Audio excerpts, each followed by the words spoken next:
Hi, this is Elena. And Michelle. Do you know who she is? Is it a roux? No. No, it's the one we'd already done. Oh, that's right. We sing roux. Okay, is it the one that has a weird name? It's kind of weird. It's like a 4-word name. Oh my gosh. And that's not like a scientific name or anything. Okay, tell me. Lily of the Valley. Oh! That's not one of the weird ones. What were you thinking of with weird? Say one of the weird ones. Gloxinia. Yeah, that's the one. Yeah, it's kind of weird. Lily of the Valley. Elena! It's weird because it's not just one single name, like Lily. Gosh, now I'm all angry. Can't do the rest of this video. As per usual.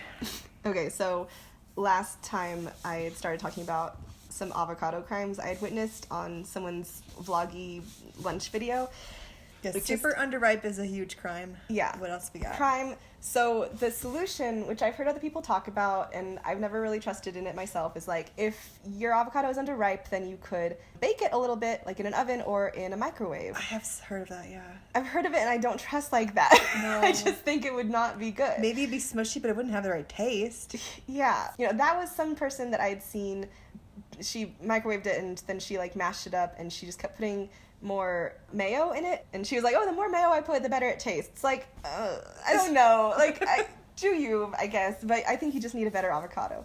Anyway, so then fast forward to just a couple days ago for me now, I came across someone else who's doing avocado crimes, and it started out where she was saying she received a couple of avocados from her friend who was saying she didn't realize that she didn't like avocados, and so this person in my video was trying it out because she wasn't sure if she did or not. And then to see how she prepared it, it was like, well, I don't think that your friend could accurately know if she doesn't like avocados if this is how you guys are treating them.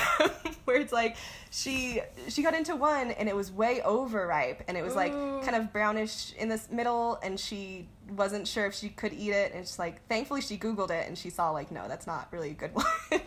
But okay.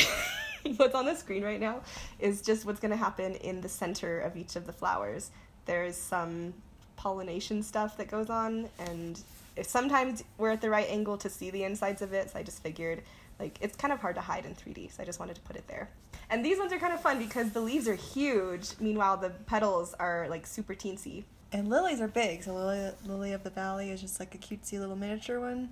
Kind of, yeah. Do they look like lilies still? I don't know. I can't think of what a lily looks like all of a sudden. I just know they're big. Yeah, these look so tiny. But then also, it's hard to tell scale from all the reference photos I was looking up because it's all zoomed up to see like the thing you're focusing on. So I don't know. If anyone knows, comment and tell us, compared to the size of a standard hand. No, hands aren't standard. Compared to like the size of a cat, how big is a lily of the valley? Okay, no. Compared to the size of a quarter. Name one object that's good. How about like an apple? Okay. Compared to an apple, how big is a lily, and how big is a lily of the valley little bloom? I feel like I had more to say about these avocados. Yeah, so this person did the same trick of, there was one overripe, she couldn't use that one. Then the one that was underripe, this person in a similar way had a really hard time cutting through it. I was just cringing the whole time, like crying for this poor lost avocado. And then she put it on some stuff and she sliced it really thin, which is good because it probably wouldn't have tasted good. And then I don't know, it was just like, you can't ever know if you don't like avocados if you don't have a good one and you're not preparing it the right way. Because like, I know that Taylor, one time she said that she doesn't like avocados. She said that to her they taste like grass. She said that while we were in California. So it's like, I can trust that she had okay prepared avocados, like that they would taste good to me and that she just can't handle them. So like, I trust her word. But I can't really trust someone else who isn't preparing them the right way or just doesn't have a ripe one. So just unfortunate. How many avocados have been lost? But it's like the same thing can be said for us. Like we always tried those fruits with the kids. We had that papaya that was horrible. But I think papaya is supposed to be good. We just didn't get a good one. You know what? Yeah, we've pretty consistently not liked mangoes, but then we tried a different version. The yellow mangoes are so good. So it's like you just need to try a different one, I guess. It can all be okay.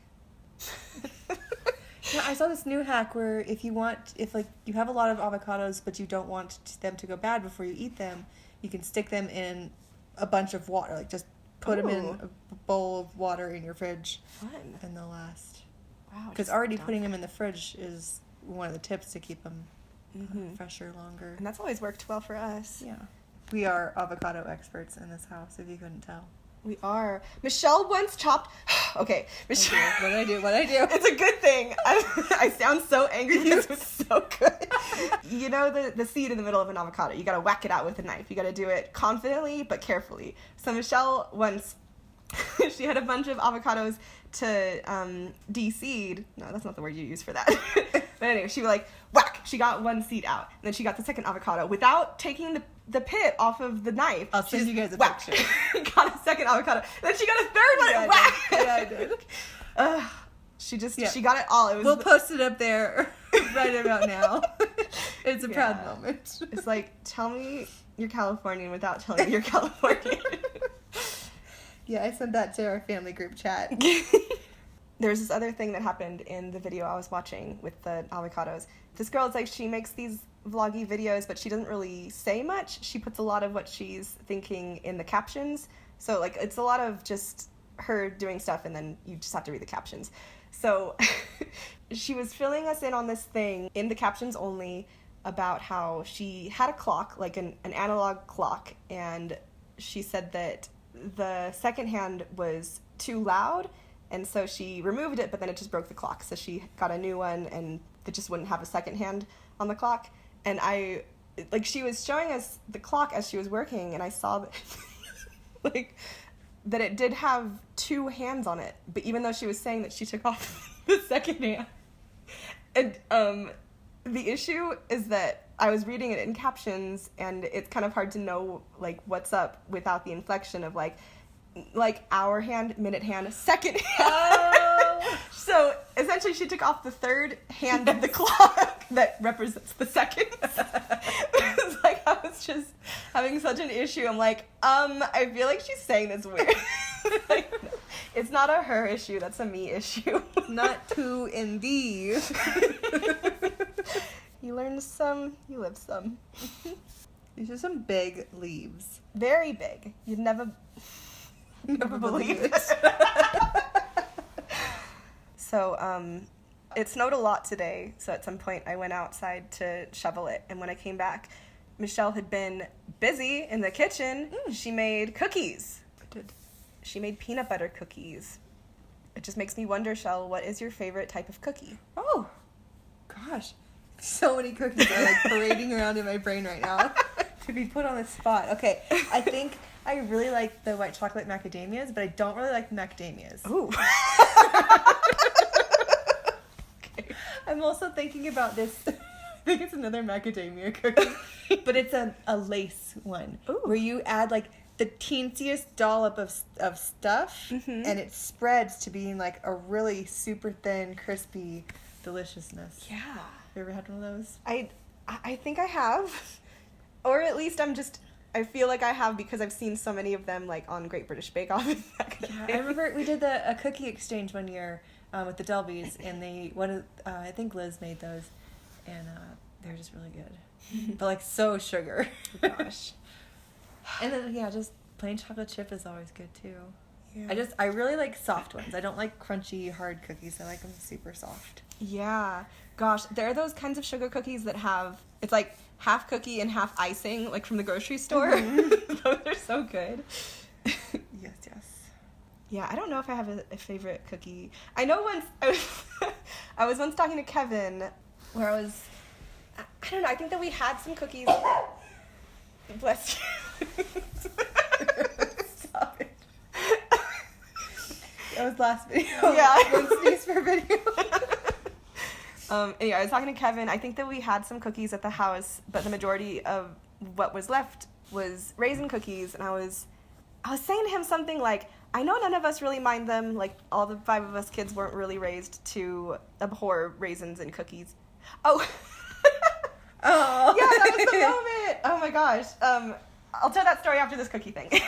Anyway, so I was saying, like, oh, I hope you don't mind that it's mostly just raisin cookies. And he was saying, like, not only do I not mind that it's raisins, but I'm super excited that it's raisin cookies. Like, I love raisin cookies. So it was just cute. He got me there. Okay, so the bug. I had been just minding my own innocent business in my room. You should have a photo reference. Can you throw it up and see if I try and find it? Yeah, I'll try to see if I can find this bug. I'll put it in the... I'll put a link to it, actually, because if people don't like bugs, I don't want to scare them with the bug on the screen. So just look in my description. I'll put a link to a bug. So it's not a virus. Anyway, no one's clicking on that. I promise with my beautiful, innocent soul. Anyway, so I was look at you. I was like, Lena, you're getting your swipes on the other leaf. Yeah, see? Masking. I just masked it out. Beautiful. Anyway, so I was just minding my own business, and I noticed a dark shape flying in my room, and I think this is done. Oh, no. No, I'm going to keep on with the story. We can go an extra little bit. So I noticed a dark shape, and I was worried that a bee had gotten into my room, because I had my window open, but there are always screens on windows, in America at least. But 'twasn't a bee. 'Twas a big green, not really beetle, but I don't know, something like that. It was too spindly to be a beetle. It flew around my room for a few swipes until it landed on my Mac, where I had the reference of flowers up that I was drawing from.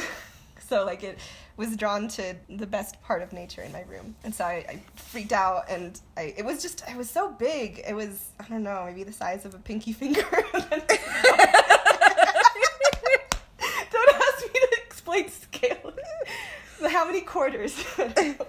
Mom said that it looked like a praying mantis, almost, like its head did. Yeah, there's a spindliness to both the bug in my room and also praying mantises, so I feel that.